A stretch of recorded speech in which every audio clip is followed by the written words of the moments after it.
this week.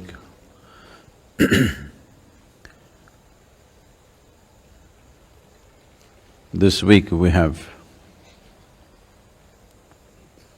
seen the end of a era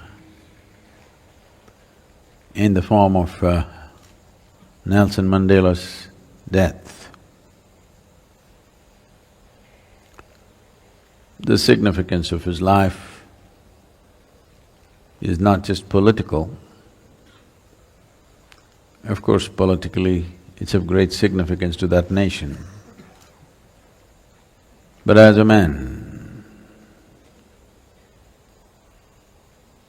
we have seen very few men like that in the last century. And as many of you who do not know the history of this nation's freedom struggle, even India's freedom struggle was incubated in South Africa. It is a certain affront to Mahatma Gandhi's dignity which the apartheid regime delivered, which ignited India's spiritual movement in a big way. It's unfortunate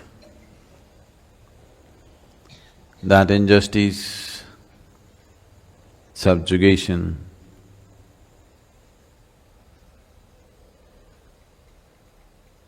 and many levels of cruelty generates wonderful men.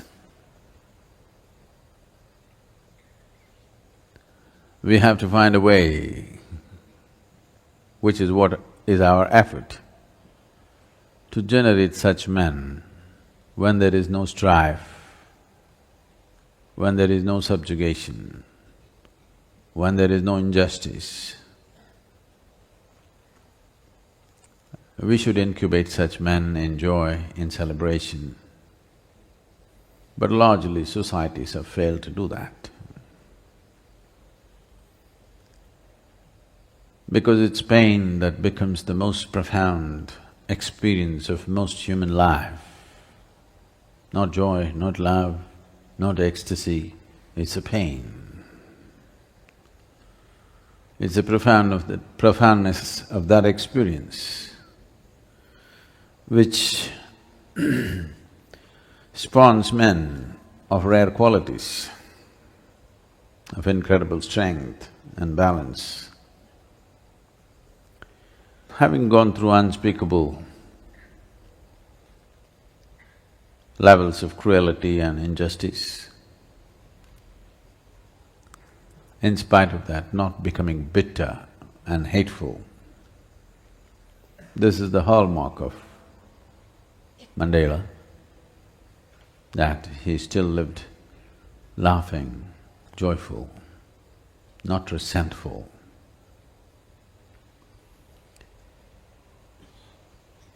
That takes a certain quality for a man to do that.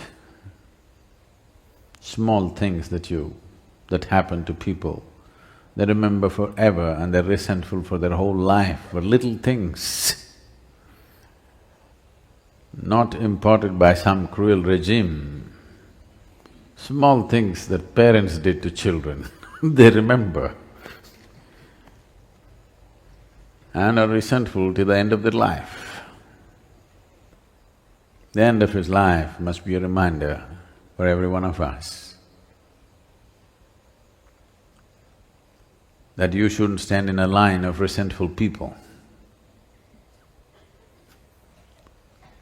You should stand alone in true freedom. Freedom doesn't come because of political processes or economic processes. Freedom comes when nobody can incite an unnecessary quality in you, no matter what they do.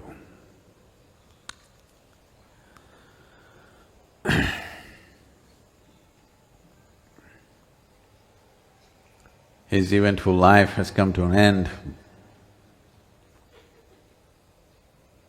It's for us to see that many more men like that are spawned on the planet. Not necessarily in the kind of situations that he was molded. A spiritual process means just that the outside situations need not drive you. Outside situations do not mold you. You don't have to be whipped by the world to be at your best. You're willing to whip yourself to be at your best. When it's self-driven, we call it spiritual. When it's driven by somebody, it becomes slavery.